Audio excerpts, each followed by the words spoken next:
আধুনিক চিকিৎসা বিজ্ঞানের অগ্রগতিতে অথবা ভবিষ্যতে চিকিৎসা হিসেবে স্টেম সেলকে আর পরিহার করার উপায় নেই।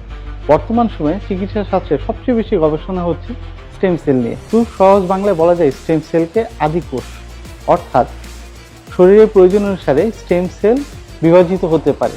অর্থাৎ কোনো দীর্ঘমেয়াদী রোগে যদি কারোর ধরেন সিকেডি অথবা সিএলডি, ডায়াবেটিস অর্থাৎ বিভিন্ন দীর্ঘমেয়াদী রোগে তার শরীরে যেই সেলগুলো ক্ষতিগ্রস্ত হয়, আমি যদি কোনোভাবে সেই স্টেম সেলকে শরীরে প্রয়োগ করতে পারি, তখন সেই স্টেম সেল শরীরের প্রয়োজন অনুসারে বিভাজিত হয়ে সেই ক্ষতিগ্রস্ত অঙ্গটিকে আবার পুনরুদ্ধার অথবা তার ফাংশনটাকে ঠিক করে দিতে পারে, যেটাকে আমরা বলি রিজেনারেশন। এবং মোস্ট ইম্পর্টেন্টলি এই চিকিৎসা সম্পূর্ণরূপে পার্শ্ব প্রতিক্রিয়া মুক্ত। যারা বিভিন্ন ধরনের দীর্ঘমেয়াদী রোগে আক্রান্ত, যারা বিভিন্ন রকম ওষুধ খেয়েও কাঙ্ক্ষিত ফল পাচ্ছেন না, তাদের জন্য এই ট্রিটমেন্টে খুবই ভালো একটি সমাধান। সুতরাং আর দেরি না করে যারা এই ধরনের রোগে আক্রান্ত তারা আমাদের EW ভিলা মেডিকাতে আসুন এবং আমরা সবসময় আপনাদের পাশে থাকবো এবং একটু ভালো ফল দেওয়ার চেষ্টা করব। ধন্যবাদ।